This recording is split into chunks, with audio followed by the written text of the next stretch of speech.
Fight. We're on the second part of chapter one. Hey, allegedly cousin, I hope you were able to listen to the first part of chapter one. Not a lot of traffic, but let's see if we continue to read. What is the love and the support is going to be like? Did you get this book? Are you going to get this book? Did you read this book? What do you think about it so far? What did you think about the election? Did you, the person you thought was going to win, did that person win? I just want to know what you guys were thinking. So be sure to watch part one of chapter one, and then this is part two beginning on page 6. This is a long chapter, y'all. This is a very long chapter, but let's begin. I'll read the paragraph that I left off. Fight. Chapter 1, page 6. Inside the Ponce Inlet, Florida home, just south of Daytona Beach on the Atlantic coast, Democrat megadonor John Morgan drizzled butter into a deep bucket of fresh popcorn while pregame debate punditry droned in the background.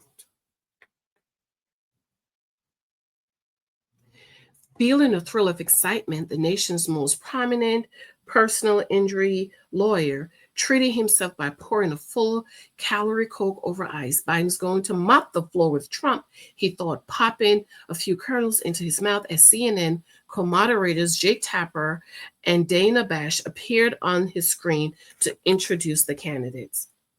Then a single camera shot focused on Biden for the first time that night, and the Democratic universe began to unravel.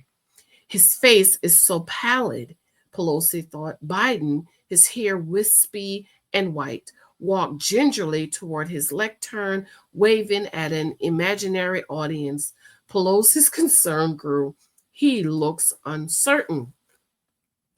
At a restaurant in downtown Atlanta, where a couple dozen campaign officials had end-up donors gathered for a watch party, shoulders slumped, arms folded across chest, and heads shook in confusion in the opening minutes. Hearing audible gasp, one money bandler looked around the party and noticed no one was smiling. Not Jamie Harrison, the normally buoyant chair of the Democratic National Committee, not Senator Amy Klobuchar, a Minnesota Democrat and former presidential candidate, who had seen her share of good and bad nationally televised debate performances. And not Julie Chavez Rodriguez, the Biden campaign manager. A troubling thought popped into the money bundler's mind as he surveyed the macabre scene. How in the hell can we survive this? Biden, a man who suffered throughout the premature deaths of his wife and two of his children and rebounded from a string of primary defeats to win the White House in 2020, had always found his moorings in the face of the most vicious winds nature and politics could summon. But on debate night, with the eyes of the nation upon him and the hopes of the Democratic Party clinging to his frail body, the 81-year-old Biden drifted in cross currents of his own thoughts. In his rebuttal of Trump, Biden claimed that no American troop had died abroad during his presidency, appearing to forget the 13 service members killed during an attack in Kabul International Airport during August 2021, U.S. withdrawal from Afghanistan. That moment had been a major turning point for Biden, with the American public plunging his approval ratings. Moments later, he trailed off into nonsense mid-sentence, asserting that he would make every single solitary person eligible for what I've been able to do with the COVID. Lord Jesus.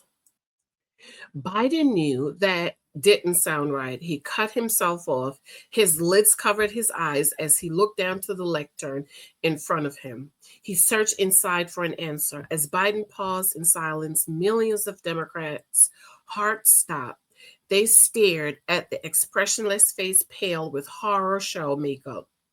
They waited for him to say something, anything but the phrase that next escaped his dry lips, lifting his chin, gathering his poise, and a measure of familiar Biden brio. He reconnected with CNN moderators Jake Tapper and Dana Bash. Then he misfired again. We finally beat Medicaid. Oh my God. How many of y'all remember that? Come on. Y'all remember that. Reading on. He didn't beat Medicare. He didn't try to beat Medicaid. No Democrat would try to beat Medicare. And perhaps most Democrat, the off-target boast had little to do with what he had been talking about.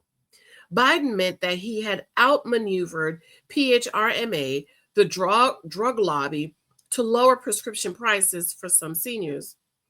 It was one of his signature achievements. He wanted to accuse Trump of trying to kill Medicare, the federal health insurance program for the elderly, and its sister entitlement, Social Security.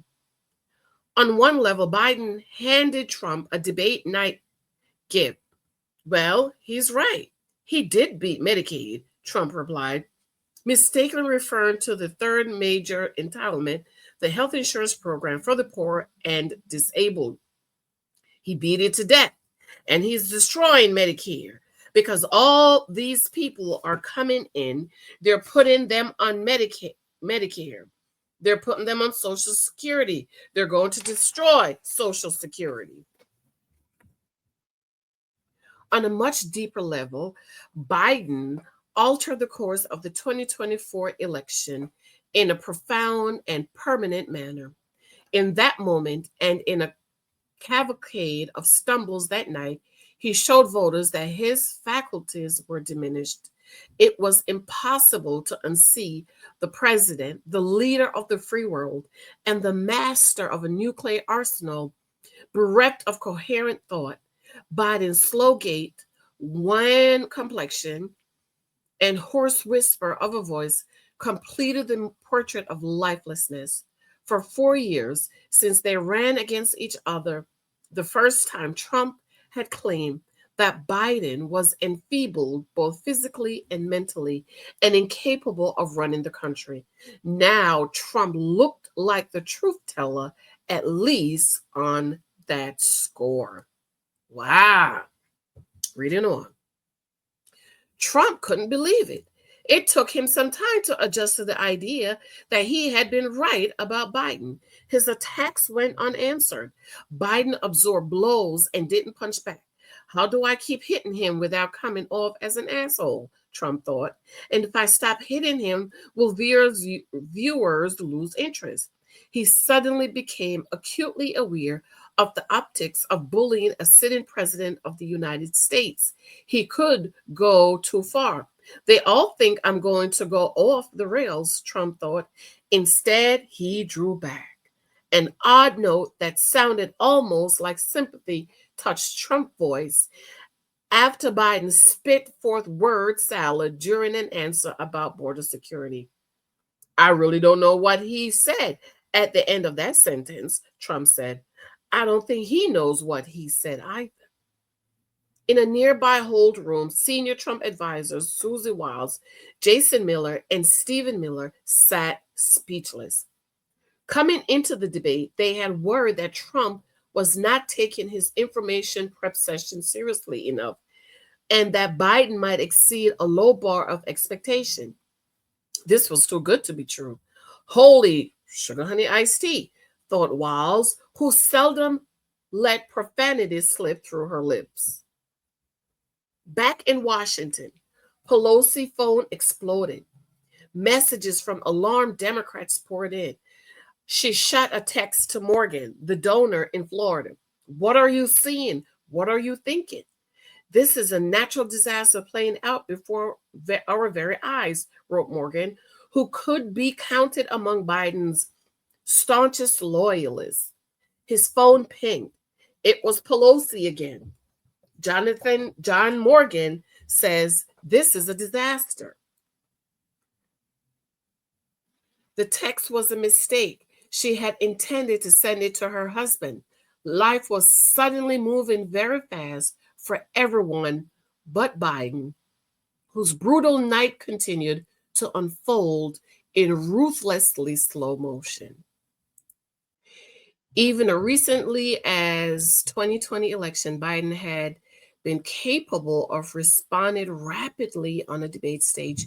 During a primary debate in Miami in 2019, Representative Eric Swalwell, a California Democrat, suggested Biden was too old to represent his party against Trump. It was time for Biden to pass the torch to a new generation of leaders, Swalwell said. Not yet 40, Swalwell got a pointed rejoinder from his elder. I'm holding on to that torch, Biden replied. Like most lawmakers, Swalwell did not get invited to Biden's White House very often. It was not until June 2023, as the annual White House picnic for members of Congress, that he first became concerned about Biden's mental acuity. When they came face to face, Biden did not immediately recognize his one time rival for the party's nomination. Swalwell had to cue Biden with personal details to remind him. Watching the Biden Trump contest with their wives, Swalwell and Arizona Representative Ruben Gallego turned quickly to dark humor as they sat in the living room at Swalwell's Capitol Hill home. In the midst of Biden's stumbles, there was a loud knock on Swalwell's door. They're already here for you, Gallego ripped Swalwell, a favorite Trump target who had served as an impeachment manager. It's over, Gallego said. You're going to jail. The rap at the door had come from an Uber Eats driver with a dinner delivery. But Gallego, who was locked in a tough battle for an Arizona Senate seat, kept razzing his buddy. I know folks in the tribes, he said, I can hide you. Delaware Senator Chris Coons, one of Biden's closest confidants, missed the opening minutes of the debate as he shook hands and slapped backs at a campaign watch party in the Roxborough neighborhood of Philadelphia, a rich hunting ground for Democratic votes. But it didn't take him long to catch up to the catastrophe. Sitting down with a plate of snacks, he felt his phone buzz continuously in his pocket. A one-time Biden intern who held the president's former Senate seat, Coons was known as Biden's man on Capitol Hill. As he made quick work of his appetizer plate, the message from fellow senators and colleagues arrived in rat-a-tat fashion. They all wanted him to answer for what they were witnessing. Disaster, terrible. What the hell is going on? Coons wasn't even supposed to be in the country. Innocently enough, he had called Anita Dunn earlier in the week to offer long-distance help. He was in Europe. He could spin the media after the debate from Rome, he assured her. Dunn and Scorns in Biden's debate prep at the time disagreed vehemently. The hell you can, she replied, all but ordering the senator to find the nearest airport and get on it. We need you back here. He canceled the rest of his trip, scrambled to book a flight across the Atlantic, and landed in Philadelphia hours before the debate. Now, jet lag, he found himself thrust into the unusual position of protecting Biden from Democratic senators. He knew, as Biden's guy in their chamber, he could give up no ground. If he did, it would only feed the frenzy. He shot back texts accusing his colleagues of bedwetting, telling them to put their big kid pants on and asking what was wrong with them that they would so easily go faithless on the president. As his thumb banged on the screen, he kept watching. He could see what they saw. Even if he wouldn't say it, this is awful, he thought. As the debate neared the halfway mark, damn, this really is not picking up. The back half wasn't as bad, he convinced himself, but it was hardly good. He knew he would be a lead member of the cleanup crew. And while senators pissing their pants was nothing new, they were right that the president had shit the bed. Coons briefly stopped, replying to texts so that he could send a fresh one to former Delaware Governor Jack Markell, the ambassador to Italy, and another Biden ally. He wanted to get checked, and Markell had been with Biden at a G7 meeting of the leaders of the world's top economies earlier in the month. Did you see anything like that? Coons asked. No, Markell told him. Nothing like this. Coons went back to a triage on the frantic messages from colleagues that continued to pop up like hurricane warnings on his phone. The same scene played out on the screens of politicians, party operatives, and progressive pundits across the country, a widespread freak out unlikely any other in American history. Biden's top White House and campaign advisors huddled around a television monitor in a small hold room outside the debate studio. Jennifer O'Malley Dillon, his campaign chief, dialed into a Zoom meeting that connected the senator's staff to aides at other locations. Within minutes, she was receiving text messages from donors and elected officials predicting doom for the campaign. She flipped her phone over so she could focus on damage control. Vice President Kamala Harris was insulated from much of it as she watched in silence from a Los Angeles hotel conference room.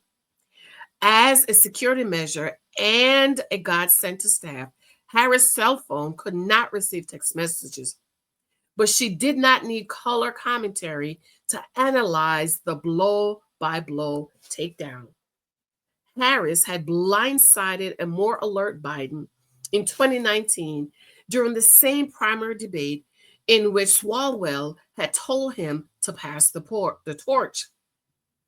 Back then, Harris painted Biden as a segregationalist, citing his opposition to school busing in 1970s in such cold-blooded fashion that it almost cost her a spot on his ticket the following year.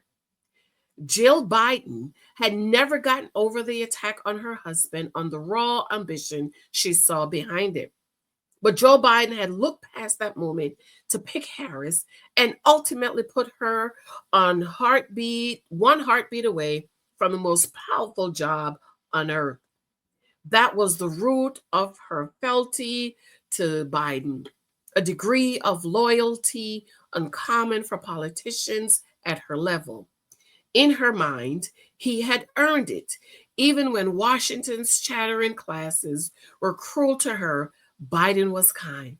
He had been vice president for 8 years, and he had taken her under his wing. It pained Harris to watch him struggle against Trump, sitting with her chief of staff, Sheila Nix, and communication aide Brian Fallon and Kristen Allen. Harris kept her thoughts to herself, crosstalk in the conference room, and would have made it harder to hear Biden and Trump until the first commercial break. But one thought kept running through her mind. Why did we put him out there? All right, y'all. That's part 2. These chapters are so long. Oh, Lord, please give me the grace to get through it, y'all. Tell me what you think about this. How come we never talk about Biden being a segregationalist? How come we never talk about Biden against school busing, school integration? I want to know your thoughts. Comment below. Share this out for me. I'm going to try to get through this book because I just want to know what everyone was thinking. So I'm going to try my very best to get through this book. If you want to show me love and support, buy me a coffee. My link is below. You can also show me love and support on my books. They're all available on Amazon. Also, I did a video on Janice Hilton channel this morning about that My Wifey Poop Show podcast with Pastor Steele and his Pygmisha wife. run on over there to Jane Sultan and watch and let me know what you think about it. I absolutely love you. I adore you. Talk to you later. Bye.